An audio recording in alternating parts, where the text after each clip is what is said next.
नमस्कार दोस्तों, मेरा नाम अमित शर्मा और आप देख रहे हैं मैट मैकेनिक चैनल। तो आज की वीडियो जो है मैं इलेक्ट्रिक कार, पेट्रोल कार और डीजल कार का कंपैरिजन करूंगा और आपको बताऊंगा कि क्यों आप लोगों को इलेक्ट्रिक कार लेनी चाहिए। अगर आपका रेगुलर बहुत ज़्यादा गाड़ी नहीं चलाते हैं, साल में बहुत कम गाड़ी चलाते हैं, सिर्फ सिटी में और मैक्सिमम कभी कभार ही अगर आप कहीं निकलते हैं, तो ये वीडियो आपके लिए है। तो कंपैरिजन से पहले सबसे पहले हम ये जान लेते हैं कि तीनों गाड़ियाँ यानी पेट्रोल कार, डीजल कार और इलेक्ट्रिक कार में अंतर कितना आएगा और क्यों इलेक्ट्रिक कार आप लोगों को लेनी चाहिए, उस बारे में भी बताऊंगा। तो सबसे पहला आपको पेट्रोल गाड़ी के बारे में कुछ बताता हूँ। तो आजकल पेट्रोल गाड़ियाँ बहुत ज़्यादा चल रही क्योंकि पेट्रोल सीएनजी का ऑप्शन आपको यहाँ पर मिल चुका है। अब यहाँ पर क्या हो रहा है कि पेट्रोल सीएनजी यानी दो फ्यूल का इस्तेमाल हो रहा है, तो जिससे इंजन लाइफ जो है यहाँ पर कम हो गई है। क्यों? क्योंकि जो पेट्रोल है आपका वो 14.7 का इसका कंप्रेशन रेशियो होता है मैक्सिमम, इससे ऊपर आप नहीं जा सकते। लेकिन सीएनजी में ऐसा नहीं है। सीएनजी में आपका होता है 17 रेशियो, यानी मतलब आपको ऑलमोस्ट पेट्रोल से ज़्यादा पर डीजल से कम कंप्रेशन की यहाँ पे ज़रूरत होती है। तब जाके जो आपका सीएनजी इंजन है वो बहुत अच्छे से परफॉर्म करता है और बहुत ही अच्छा माइलेज भी आपको यहाँ पर वो निकाल कर देता है। लेकिन यहाँ पे दो दो फ्यूल इस्तेमाल होने के कारण गाड़ी टाइमिंग चेंज नहीं कर सकती, टाइमिंग दोनों की ही सेम है। तो यहाँ पर थोड़ी सी दिक्कत यहाँ पर पेट्रोल गाड़ी में होगी। यहाँ पे आपको इंजन लाइफ कम जो है पेट्रोल और सीएनजी का आपको इंजन मिलेगा। लेकिन यहाँ बेस्ट ऑफ पॉइंट यही हो जाता है कि अगर आपके पास पेट्रोल गाड़ी है तो उसका मेंटेनेंस खर्चा काफ़ी ज़्यादा कम हो जाता है। मेंटेनेंस खर्चा अगर मान लीजिए आपकी गाड़ी वारंटी के बाहर भी हो गई और किसी कारण से इंजन ख़राब होता है या कुछ भी होता है, तो उसके इंजन का जो पूरा ओवरहॉलिंग का खर्चा है वो बहुत कम है। बहुत आराम से आप अपनी गाड़ी को रिपेयर करा सकते हैं या बहुत आराम से जो है वो रिपेयर हो जाती है, या पूरा कंप्लीट जो इंजन है वो आराम से 22-23 मैक्सिमम 30,000 के अंदर जो है वो आपका फुल्ली ओरिजिनल पार्ट्स के साथ बनकर तैयार हो जाएगा। अब आते हैं डीजल के ऊपर। डीजल से आने से पहले मैं पेट्रोल के बारे में एक चीज़ और बता देता हूँ। पेट्रोल इंजन आप और सस्ते में भी बनवा सकते हैं, क्योंकि अगर आप सेकेंड हैंड पार्ट्स यूज़ करते हैं तो सेकेंड हैंड पार्ट्स जहाँ भी आपका इंजन जाएगा बनने के लिए, अगर आप उनसे कंसिडर करेंगे कि उसे कम खर्चे में बनाया जाए, तो वो सेकेंड हैंड पार्ट्स से भी आपकी गाड़ी को बहुत अंदर तक 10 से 15 मैक्सिमम 15 से 20,000 के अंदर ही वो गाड़ी जो है पूरा इंजन बन के तैयार हो जाएगा और इंजन की लाइफ भी जो है यहाँ पर आपको बहुत अच्छी मिलेगी। अब आते हैं डीजल के ऊपर। डीजल में भी आप सेकेंड हैंड पार्ट्स यूज़ करके बना सकते हैं और गाड़ी जो है 24 से 30,000 के करीब तक बन जाती है। अगर आप ओरिजिनल पार्ट्स यूज़ करते हैं तो वो गाड़ी जो है 70 से 1 लाख रुपए तक चली जाती है उसके इंजन की। अगर आप सारे पार्ट्स अगर ओरिजिनल यूज़ करते हैं, तो अगर सेकेंड हैंड करते हैं तो 30,000 तक डीजल गाड़ी जो है आराम से तैयार हो जाएगी। अब आते हैं इलेक्ट्रिक में। इलेक्ट्रिक में ये झंझट है ही नहीं। इलेक्ट्रिक में क्योंकि आपका एक मोटर है और एक रेगुलर ट्रांसमिशन है, जो कि रेगुलर ट्रांसमिशन इसलिए क्योंकि उसमें कोई गियर्स नहीं है, नॉर्मल गियर्स हैं जिससे सिर्फ एक्सल कनेक्ट होके दोनों ही एक्सल में प्रॉपर पावर डिलीवर हो सके। बस वही एक ट्रांसमिशन जो है आपको इलेक्ट्रिक कार में मिलता है और एक बड़ी सी पावरफुल मोटर दी जाती है। तो इसमें जो खर्चा, एक्स्ट्रा खर्चा है, वो आपको इलेक्ट्रिक कार में करने को नहीं मिलेगा। इलेक्ट्रिक कार से लोग इसलिए डर रहे हैं क्योंकि इलेक्ट्रिक कार में रेंज नहीं है। बस एक रेंज ना होने के कारण लोग इलेक्ट्रिक कार से डर रहे हैं। और भी बहुत सारी चीज़ें हैं, जैसे कि क्या इसके पार्ट्स अवेलेबल होंगे। तो सबसे पहले तो परेशान होने की ज़रूरत नहीं है, क्योंकि अगर गाड़ी किसी भी तरह से एक्सीडेंट करती है या एक्सीडेंट होता है, तो सबसे पहली चीज़ वो गाड़ियाँ जो अभी मार्केट में चल रहे हैं उनका पेट्रोल और डीजल वर्जन जो है मार्केट में ऑलरेडी अवेलेबल है, तो उनके पार्ट्स यहाँ पर यूज़ आराम से हो जाएंगे, तो आपको उसमें दिक्कत नहीं होगी। और रही बात इलेक्ट्रिक मोटर की, तो ऑलरेडी वो वारंटी पीरियड्स में भी काफ़ी समय तक रहेगी, बैटरी भी वारंटी पीरियड में होगी, तो ज़्यादा यहाँ पे दिक्कत नहीं होगी। यहाँ पे एक दिक्कत और भी है कि अगर गाड़ी कहीं रास्ते में ख़राब हो जाती है तो उसको रिपेयर कैसे कराया जाए। सबसे पहली चीज़ तो ये है कि ये जल्दी आसानी से ख़राब नहीं होगा, और ख़राब होने का कारण है कि या तो फ्यूज़ जुड़ेंगे या तो मोटर जलेगी, इस तरह की प्रॉब्लम हो सकती है, या तो बैटरी की, मतलब बेसिक सी चीज़ों का ही दिक्कत हो सकता है। तो आप वहाँ के नज़दीकी सर्विस सेंटर में जा सकते हैं। फिर लोगों को दिक्कत हो रही है कि आप मोटर अगर जल जाती है या कुछ दिक्कत होता है या मोटर रिपेयर होगी या रिप्लेस होगी, तो ज़्यादातर चांसेस होते हैं सर्विस सेंटर में कि वो रिप्लेस ही होगा, क्योंकि इलेक्ट्रिक मोटर वाइंडिंग अभी तक इंडिया में कोई करता नहीं, क्योंकि अब इलेक्ट्रिक गाड़ियाँ जो है जस्ट अभी आई हैं और अभी धीरे धीरे फेमस हो रही हैं। तो अभी आपको जो भी मिलेगा वो रिप्लेसमेंट ही मिलेगा, क्योंकि रिपेयर करने की क्षमता अभी भी किसी के अंदर नहीं है।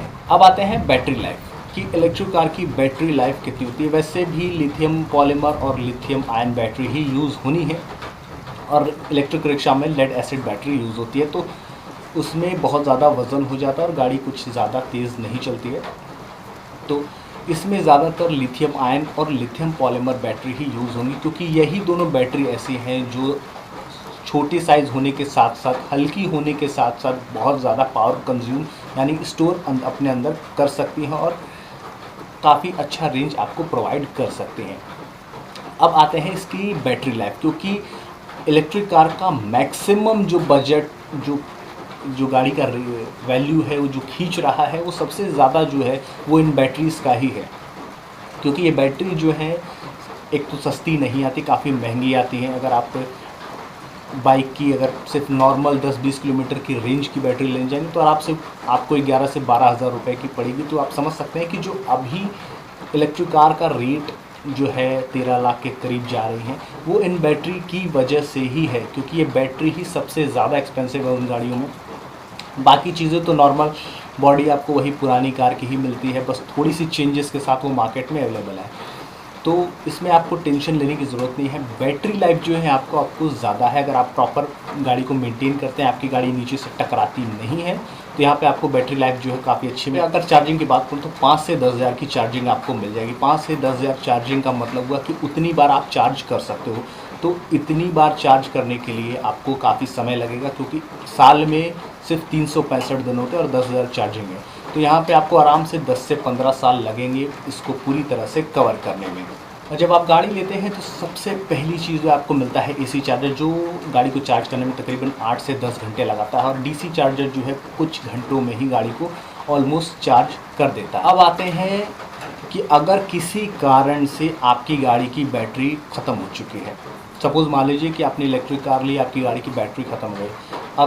अब आप तो ऐसा है नहीं कि पेट्रोल भरवाएंगे और चल देंगे, वो इलेक्ट्रिक कार है। अगर आप ढलान पे खड़े तो सिर्फ चाबी ऑन करके गाड़ी को चलने दीजिए जब तक वो ढलान पे जा रही है, तो जिससे कि रीजनरेशन सिस्टम से जो है गाड़ी कुछ % बैटरी जो है वो खींच सकती है, यानी चार्ज कर सकती है आराम से।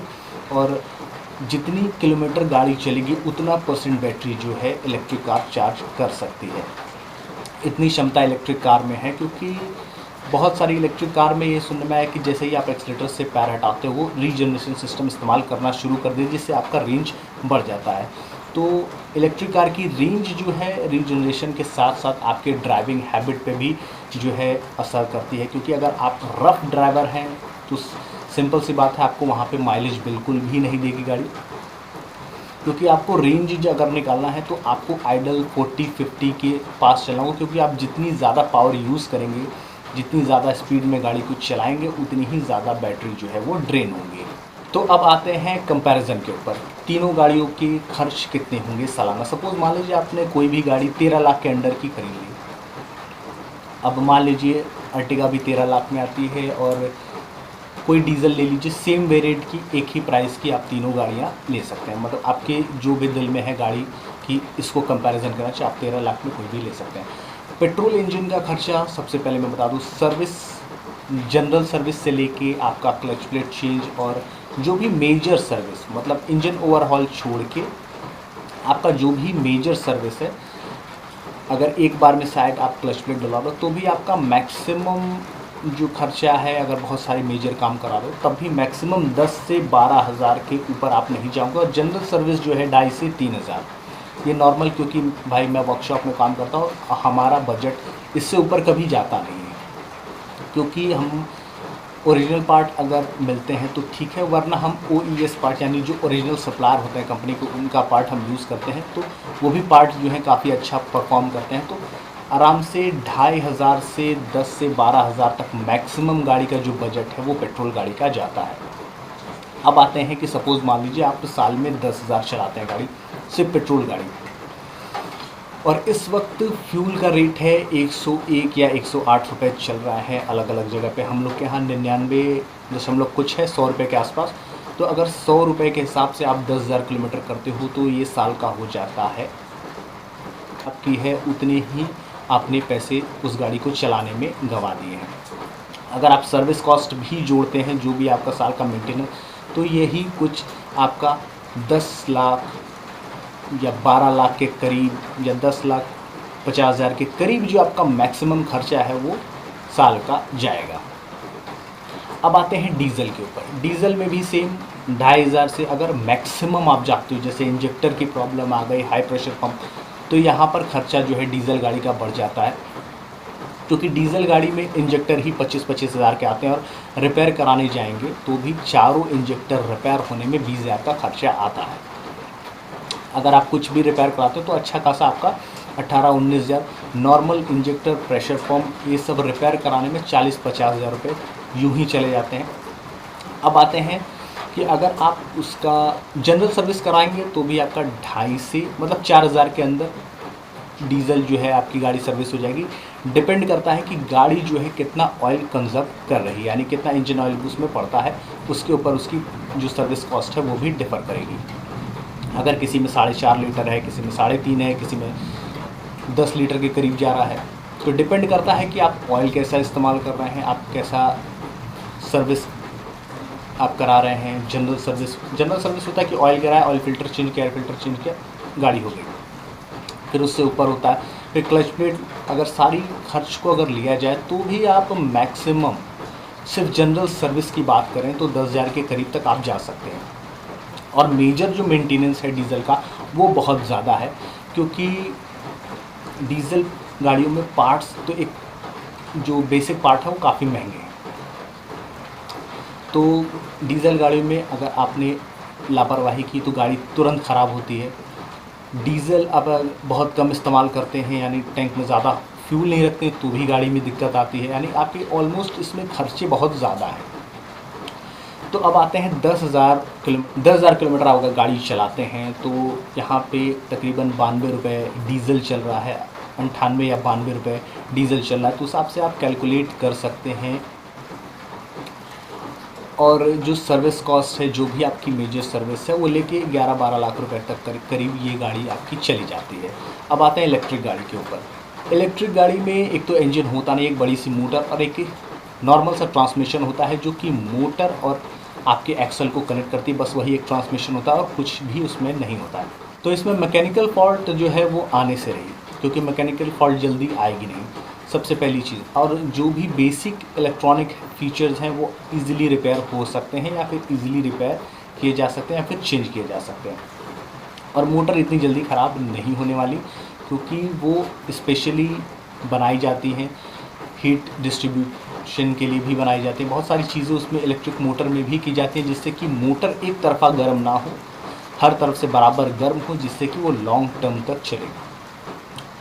तो यहाँ पर क्या है कि इलेक्ट्रिक गाड़ी की जो रेंज है वो आपकी ड्राइविंग हैबिट के ऊपर है, कि आप कैसे गाड़ी चलाते हो उसके ऊपर भी है। दूसरी, आप एसी किस तरह यूज़ करते हो। कई लोगों की आदत होती है ना कि एसी ऑन करते 3 या 4, वो सिर्फ फ़ैन की स्पीड, आप जो एयर जो है प्रोसेस कर रहे हो, बस उसकी स्पीड आप ज़्यादा 4 पे करते हो तो ज़्यादा एयर आप प्रोसेस कर रहे हो एसी में। आप लो पे भी रखोगे तो गाड़ी जो है वो अच्छा खासा चलती है, अच्छा खासा एसी जो है परफॉर्म करता है, कोई दिक्कत नहीं होती है। बस आप जैसे थोड़ा सा दूर चलोगे थोड़ी देर में गाड़ी जो है आपकी ठंडी हो जाती है। तो ज़्यादा हाई पे एसी करने चलाने का कोई मतलब नहीं होता है। तो अभी जो है टिगोर 306 किलोमीटर के साथ क्लेम करके दी जा रही है, लेकिन 306 वो जाएगी नहीं, क्योंकि इंडियन ड्राइविंग हैबिट जो है वो बहुत ख़राब है। तो मैक्सिमम 200 से 250 किलोमीटर तक का रेंज जो है वो आपको मिल जाएगा, लेकिन अगर सिटी के हिसाब से देखा जाए तो गाड़ी जो है लेने लायक है। और अब आते हैं इसके सर्विस कॉस्ट के ऊपर।